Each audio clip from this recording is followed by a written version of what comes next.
Support for Iowa Catholic Radio and Making It Personal is provided by Sarah Vocations Ministry. Learn more at joinserra.org. Making It Personal with Bishop William Joensen on Iowa Catholic Radio and iowacatholicradio.com.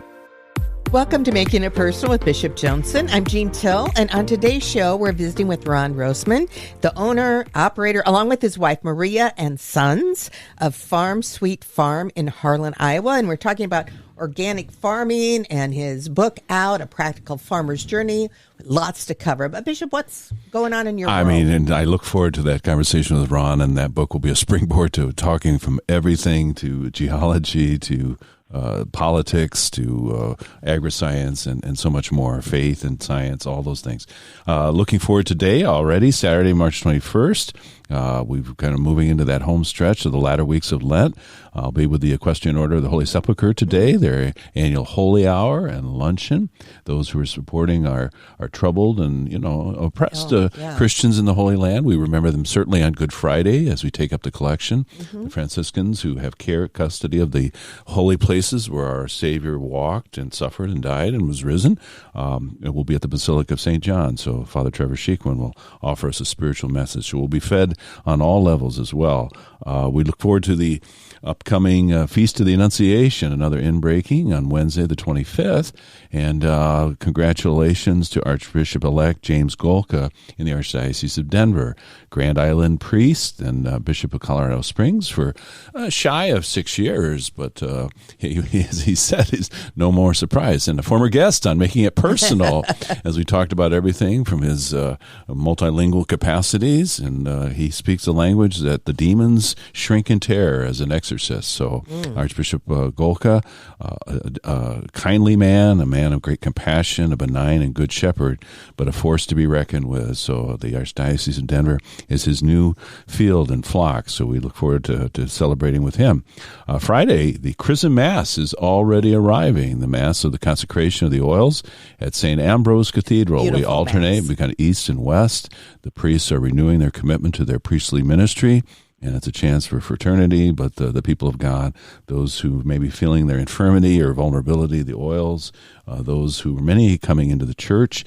I believe we've got about 400 if the rights of election were any evidence. And, of course, many parishes, Jean, have gone to a kind of revolving order of Christian initiation. So people are coming into the church year-round at times that are really appropriate for them, the pastors and their teams, discerning that now is the appointed time to receive baptism, confirmation, and Holy Eucharist. And so those 400 are, I won't say the tip of the iceberg, but they're one important cohort for us. But the Chrism Mass is where the means of grace in the sacred chrism and the oil of catechumens will be consecrated. Our St. Catherine's Student Center at Drake University, they'll be having their Busy Persons Retreat. Encourage those in our prayers for those young people. Many things we know in college age are happening, very dynamic. Choices are being made that will determine a life path and a vocation. And so we pray that this is a time of great grace for them and freedom as well. I'll be reconnecting with our diocesan hermit, Sister Teresa Charbel, and kind of getting to see her sacred space, so venturing into that holy desert that she has embraced in her unique and special vocation also. So folks who maybe Lent has kind of caught them unawares, or they maybe haven't been as earnest, do not just simply say, oh, well, I blew it. I didn't have that chance. But I didn't start from day one, so I can't do anything. Yeah, I'll wait till next year, right? No, God can accelerate whatever he wants to bestow. His timetable is not ours. He's in a different space-time continuum than we are. And so, I often think, he can expand and contract the universe, but he can bestow upon us. And that doesn't mean that he's playing favorites, but he recognizes maybe that some of us are a little bit more deliberate, maybe a little bit more lethargic and casual. But the grace of the sacrament of reconciliation, if you've already gone during the season of Lent, one more time before Easter, I think, as we become all the more attuned to the nuances of sin, but all the more the great grace that has far surpassed anything that we might have done. And so the Holy Week celebration, encouraging, Passion Sunday. I'll actually be, Gene, next Sunday with the good people at St. Luke's Parish in Ankeny. So though I'll be around for the Triduum at the home base, St. Ambrose, it's nice to venture out and celebrate with other folks. Bishop, it's time to take a quick break, and when we return, we'll be visiting with Ron Rosmann, owner, operator, along with his wife, Maria, and sons, the Farm Sweet Farm in Harlan, Iowa. We're talking about organic farming, his book, A Practical Farmer's Journey. It'll be great. You're listening to Making It Personal with Bishop Joensen on the Iowa Catholic Radio Network and the Spirit Catholic Radio Network. Welcome back to Making It Personal with Bishop Joensen. And on today's show, we're visiting with Ron Rosmann, owner and operator, along with his wife and sons, of Rosmann Family Farms. So they have so many entities, I have to get all of them in there. Yeah, it's wonderful, and then the kind of commercial outreach for that, and even Milk and Honey, the wonderful story that was profiled in the newspaper that Iowa depends upon here in Central Iowa a couple of weeks ago. So, Ron, familiar face. It was good to celebrate last week with the people at St. Boniface, Westphalia, as we dedicated the expanded Heritage Center last November, and just the legacy of faith that was so well presented. It's definitely a stop for anybody. But now, congratulations. Along in Genesis, this book that's been in your heart, but now has hit the press, and you graced me with my own personal copy and a nice note of inscribed in it, A Practical Farmer's Journey, a History of Community, Stewardship, and Resilience. And I did my quick pre-read of it, and there is so much here. It's a tour de force, Ron, and it wasn't just like a parish centennial or sesquicentennial book. You weave together everything from geology, Native American history, agri-science, obviously, but the anecdotes, literary references to Epictetus, to D.H. Lawrence, and the scriptures, and you have a theological reflection as well. So I mean, truly, you are a polymath and Renaissance man in so many ways. Well, thank you so much, Bishop. You graced me too much, I think. Well, yeah, we were joking as we were preparing. I mean, I'm not just trying to add to your 1,000 tons of compost that are so vital to your organic farm operation here. Right. Well, it's a pleasure to be here speaking with both of you today. Yes, and I don't know if Maria is in the background, giving you nonverbals or not, but you're on your own here, man. So here we go. But just tell us about the genesis of this book, what it was like to try and get it published, but the kind of rhythm of which it came together, because obviously it's chock full of research. In fact, I would go so far, I'm not going to wait to say that this should be required reading for every Iowa civics student, every class, whether at the high school or university level. I mean, I took Dorothy Schweiter's History of Iowa course when I was an Iowa State undergraduate. To me, this brings it together and even more comprehensive and brings it into the 21st century and making account of all those things. So, again, congratulations. But tell us about the book. Okay, sure. I guess I would, first of all, say it is in some ways meant to be an academic book. That's why I have all the notes and bibliography and did a lot of research.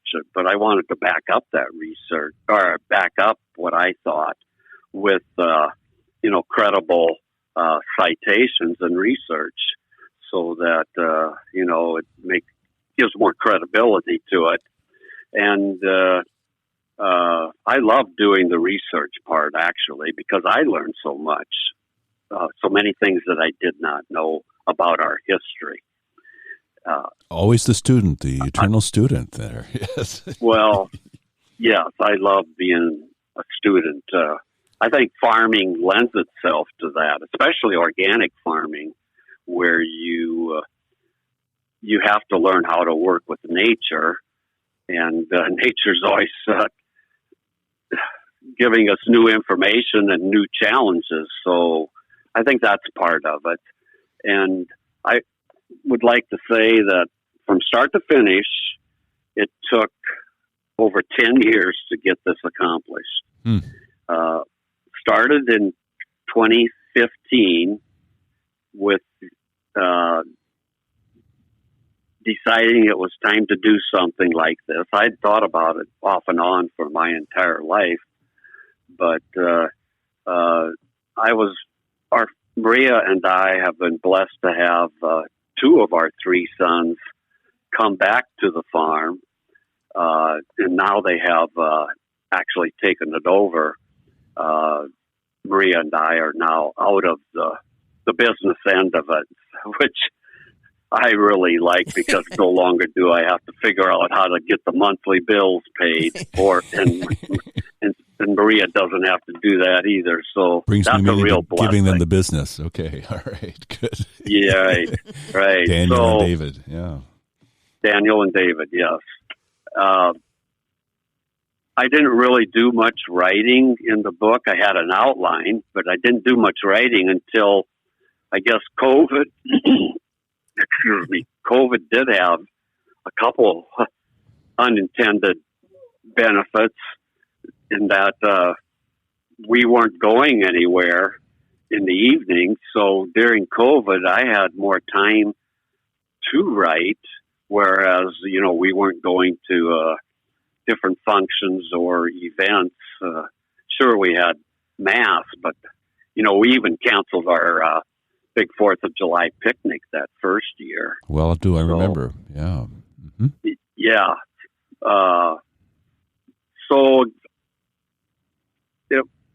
Maria is a wonderful editor. That's what she was trained in, journalism at Creighton University. So she has always helped me to become a better writer through her critiquing.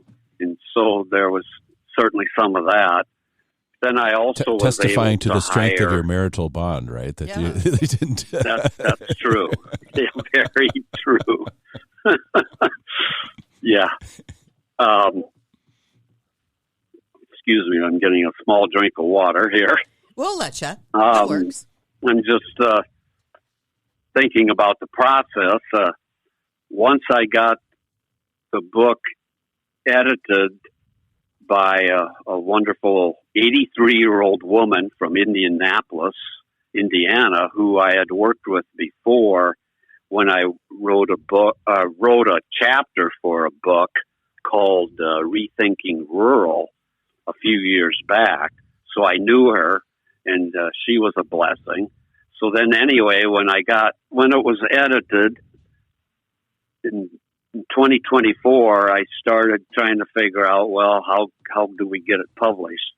So I started reaching out to different publishing companies, and I think I tried at least 9 or 10 times, but I was not going to give up. Like every writer, you have to get turned down a few times before you get picked up. That's right. Yeah, definitely. And but lo and behold, a very good publisher by the name of Hamilton Books, which is an academic press, decided they would like to publish it. So then it took a year of more editing with one of their own editors, and then getting all the details worked out. Anyway, the first copies were out here in early January of this year.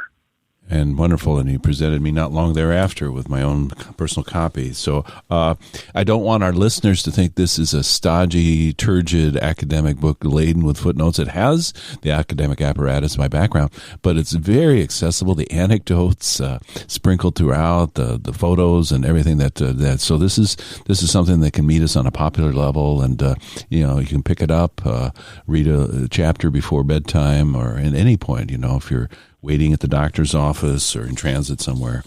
Hopefully not while you're driving. That was my intention, to make it as easy to read as possible. And the feedback I've been getting is pretty good on that. So I'm very pleased. So a proud native of Shelby County in the state of Iowa, and you really unfold that geologic history and the settlements, for better or worse. It comes up again, the treatment of Native Americans and how even our land-grant institutions are implicated with some of the lands that have been appropriated from Native Americans as well. But you have obvious affection for the soil and the land and the richness of it all, of the French and other cultures that made our way here. The way in which your own family, you mentioned your trips and things, the role of the Americans. Tell me about the enclosure movement, for instance. It's something that was strikingly new to me. It was to me, too, until I was able to visit England with our third son, Mark, who I should say is a member of the Foreign Agricultural Service of USDA, and he and his wife, Virginia, works for the State Department.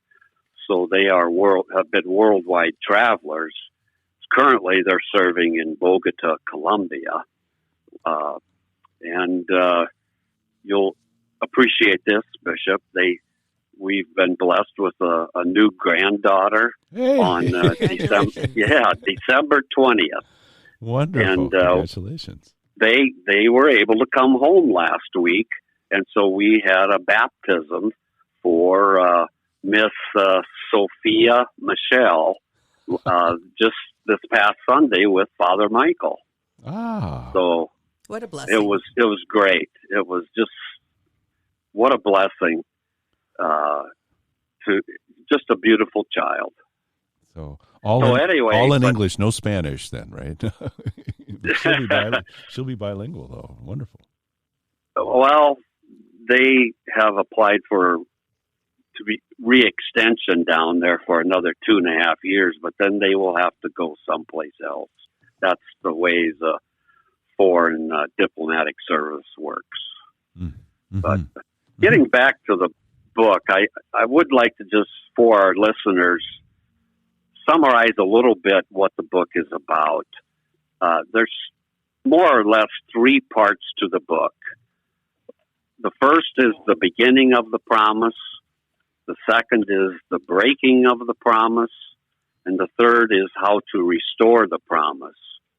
And what I mean by the promise is what our ancestors, our immigrant ancestors from Europe, what they found when they had the courage to come to the United States. This was, in our case, it was around 1870. In fact, Westphalia was started in 1872. And there was such a promise here because, there were no towns, hardly any farmers. And so they were able, many of them, to buy land and to start businesses and start schools and, and to build their faith in a place where they could have freedom of worship. And that's really was the basis of Westphalia. That was the intention. The founding father by the name of Emil Flusy said that he found the highest place on the prairie and said, I want to build a church on this, in this new town of Westphalia, to give honor and glory to God. So that's how Westphalia started. So then I would say, yes, there were a lot of ups and downs in farming and for rural communities, from the 1870s on up through the early 60s. But things were different there in the sense that we had very strong and vibrant rural communities, and we had very strong and vibrant farms and businesses. There were, many farms and many businesses. And, the church grew and one anecdotal thing that I should mention is that at St. Boniface in Westphalia, over 70 young women entered the convent during our since Westphalia was started, and with priests, it's 20 to 25 priests came from Westphalia. So it was a great beginning and a working promise. That catalyst of faith and family, and as you say, that opens the possibilities to the young people thinking about a religious vocation in that way. Westphalia became a kind of experimental place of community. Father Duran was a key figure there, kind of mobilizing the bonds of community. Yeah. But commerce, education, all these things kind of converged, so much so that Dorothy Day, famous involvement of the Catholic worker movement in the East, New York and beyond, paid a visit to Westphalia. Yes. Westphalia did become known around the world as a model rural community, was even featured in a Catholic geography book series with that story in it. But getting back to the breaking of the promise. So I think that's going to be a nice place, Ron, for us to take a natural pause here, if we may, and come back to the other two promises that you sketch and unfold for us in your book. When we return, we're going to be visiting more with Ron Rosmann, owner-operator, along with his wife, Maria, and their sons on Rosmann Family Farms, and his book out, Practical Farmer's Journey. Practical Farmer's Journey. Thank you, Bishop. For more information about their whole operation, go to farmsweetfarmiowa.com. You're listening to Making It Personal with Bishop Joensen on the Iowa Catholic Radio Network and the Spirit Catholic Radio Network. Welcome back to Making It Personal with Bishop Joensen. So the first promise of the immigrant settlement, then things began to happen, and you as a young man matriculated in Iowa State in 1968, that the year of great upheaval and cultural upheaval, but there was other upheavals as well in terms of some of the political strategies and plans for farming that you feel that actually had a deleterious effect. Yes, and it just so happened that at the same time I was changing and figuring out how to grow up. When I came back to start farming in 1973, I discovered that farming in our community had changed even more. And I didn't think it was for the better because the farms were getting bigger, less diversified. The famous Secretary of Agriculture, Earl Butz, said farmers would have to plant fence row to fence row or get big or get out, because that was when corn and soy started becoming the only two crops grown in Iowa, which that is where we're still at today. So corporations came in, large corporations, where much of the money left the rural communities. The livestock started leaving the rural communities, especially the hogs. It was during that time that hog confinements came into being, and you never see a hog outside anymore, except at our farm you will still see hogs being raised where they can go outside. So lots of things, fertilizers and pesticides, commercial fertilizers came along after World War II, and chemicals. And since I got a degree in biology at Iowa State, gave me a good foundation to think about how I was farming. So the first 10 years I farmed conventionally like everybody else until 1983, Maria and I decided to stop the use of all pesticides. And we haven't used any since. Was this a kind of St. Paul moment, knocked off your horse, or was it a kind of just a conviction that struck both of you, or had it been kind of percolating? No, it was a gradual process. I was joining organizations. The first was in Nebraska called the Nebraska Sustainable Agriculture Society. And so I started hearing what other farmers were doing. And I thought, yes, this is what we need to start doing. I never liked handling herbicides, for instance. I was always very afraid of it. And you couldn't get away from it. If a nozzle plugged up with dirt or stems, you had to take your rubber gloves off to clean it out because you couldn't do it otherwise. Mm-hmm. Things like that. So that one thing led to another, and then I was able to have the good fortune of helping to start the Practical Farmers of Iowa in 1986. It was just a small group of 25 farmers who began doing on-farm research trials to see if they could decrease pesticides and nitrogen use and keep all these things out of our water, which is such a big issue in our state today, as we all know. And you gave a lot of credit in your book to Dick Thompson and his role. And so as time begins to wind down, and we're going to leave our listeners wanting a lot more here, but the restoration of the promise. And so in a few 30 seconds, Ron, what spark our... Yeah, we became certified organic in 1994. We sell our own pork, beef, popcorn, and eggs. We have those 4 labels. At Maria's store and at the restaurant, of course.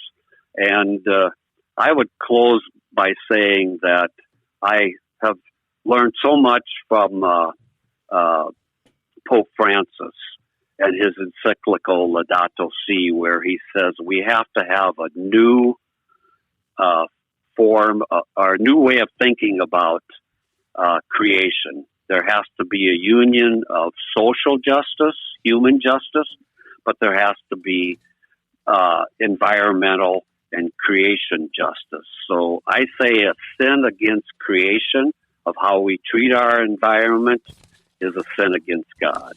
And I'll leave it at that. That's a kind of a nice Lenten conclusion there, and offers theological reflection and so many things, the nature of the soul, and you bring AI in at the end. So it's, again, nimble as you move through it. Thank you, Ron, for sharing it. And again, the book is A Practical Farmer's Journey, A History of Community, Stewardship, and Resilience. Available, I'm sure, any of your favorite virtual or online booksellers. Amazon, and it's at Beaverdale Books. Beaverdale Books. There you go. This has been another edition of Making It Personal with Bishop Joensen. Thank you for listening to the Iowa Catholic Radio Network and the Spirit Catholic Radio Network. You can hear Making It Personal with Bishop William Joensen every week on Iowa Catholic Radio and iowacatholicradio.com. Support for Iowa Catholic Radio and Making It Personal is provided by Sarah Vocations Ministry. Learn more at joinserra.org.